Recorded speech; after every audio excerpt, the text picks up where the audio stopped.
standardized recipe is a written recipe that has been tried, adapted, and retried several times for use by a specific food service operation and has been proven to produce the same good results in yield every time. Standardized recipes are an important tool in the Child and Adult Care Food Program, commonly referred to as CACFP. Many common foods served in CACFP food programs contain more than one food component. Any item on your menu with 2 or more food components should have a standardized recipe. If you do not have a written standardized recipe, you can create one. This training video will provide 3 examples of how to write a standardized recipe for foods prepared and served in CACFP. A single serving of items with a combination of creditable and non-creditable ingredients, such as pretzels and popcorn. A single serving of a menued item with multiple components, such as pasta with meatballs and marinara sauce.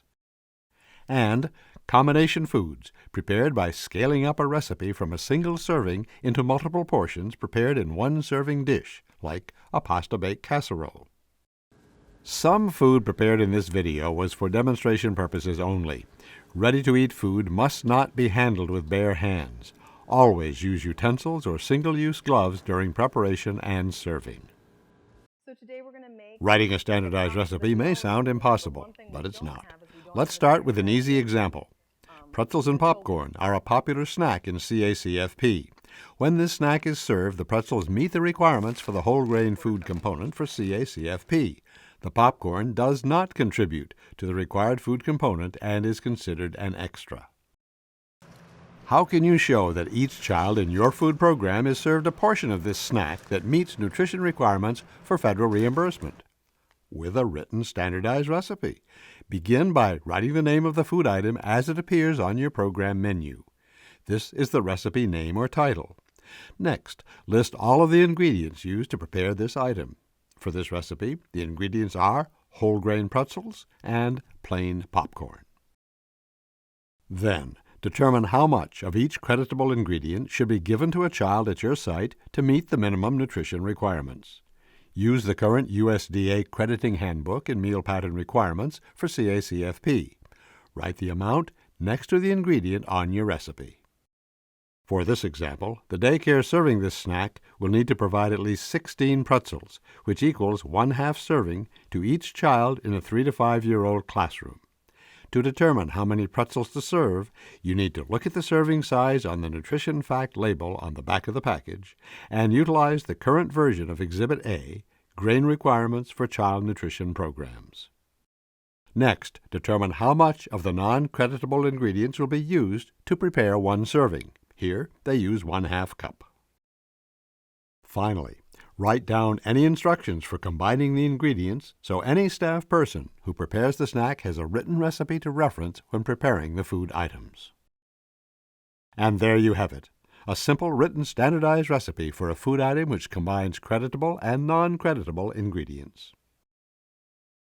Not every item served in CACFP food programs needs a written recipe, but for those that do, it is important to write a standardized recipe for one serving before scaling it up for more servings.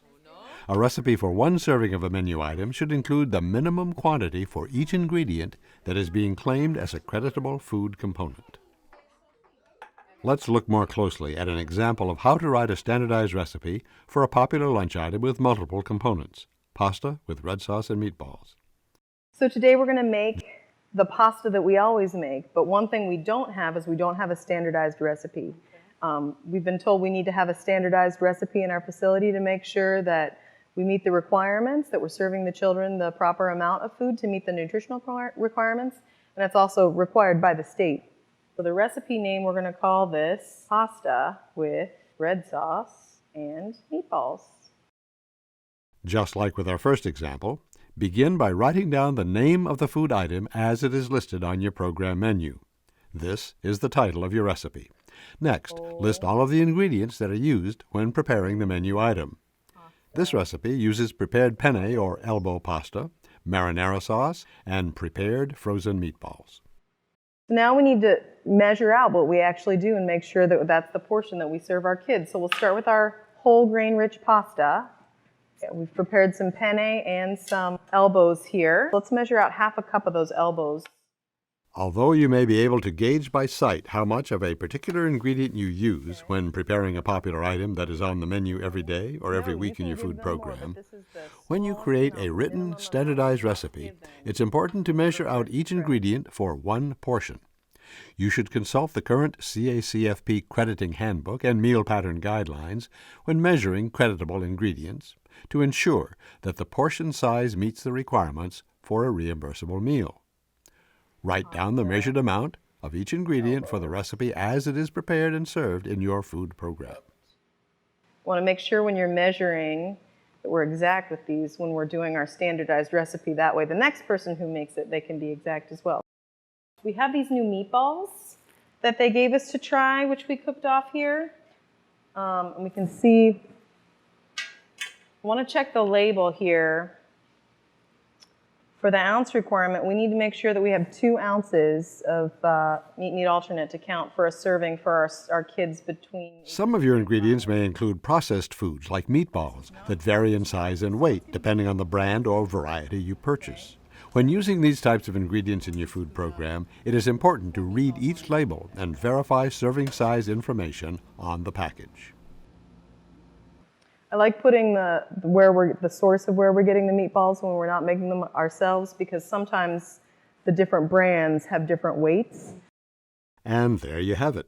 Pasta with red sauce and meatballs prepared in the way it is served at your site, now with a recipe. As you can see, writing a standardized recipe for something you're already serving can be as easy as taking the time to write down the ingredients, amounts, and methods you're already using to prepare the dish in your program. Referring to the crediting handbook for the Child and Adult Care Food Program will help make sure you are meeting the minimum requirements for your nutrition program. And remember, you are allowed to include a larger portion size when serving food for CACFP programs. Once you have a standardized recipe for one serving, it can be scaled up to make preparation for multiple children easier. Start with the standardized recipe for one serving that meets the program requirements. It is important to make sure the amounts for the recipe for one serving meet the requirements for the age of the children who are served according to the CACFP handbook. Next, determine how many children will be served when the recipe is prepared. This may be as simple as looking at your program enrollment or how many children will be eating together in a classroom. Once you have your recipe for one serving and you know how many children you will be serving, you can follow a simple process to scale up your recipe. Let's look at an example of our pasta recipe for service to a classroom with 5 children. We have this great recipe for the pasta with meatballs that the kids absolutely love. But some of the feedback we got from the teachers who are serving the meals, they really want to have it all in one pan so that they can just serve it more easily. So we've got our recipe that we know meets the requirements, and we know that most of the classrooms have 5 children in them. So we're gonna right now take some time to write this recipe into a casserole. And also we need to make sure that the measurements are enough for 5 children to receive the proper nutrition, the proper portions, when the teacher serves them in the classroom. The first steps in writing a scaled-up version of a recipe are the same. Begin by writing the name of the food item as it appears on the menu in your food program. We're going to do a pasta bake with meatballs.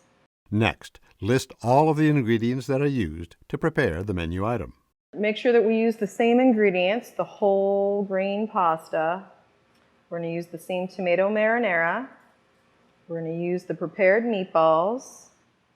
And we're also going to add some cheese. As with the previous examples, the next step is to determine what measurement of each ingredient is needed to ensure that each child served receives the minimum required portion for each creditable component. We know we're going to make enough for 5 portions. To correctly calculate how much of each ingredient is needed when you scale up a recipe, determine how many children will be fed from the finished dish. In this case, that number is 5. The scaled-up recipe in this example must provide enough of the required creditable components for 5 servings.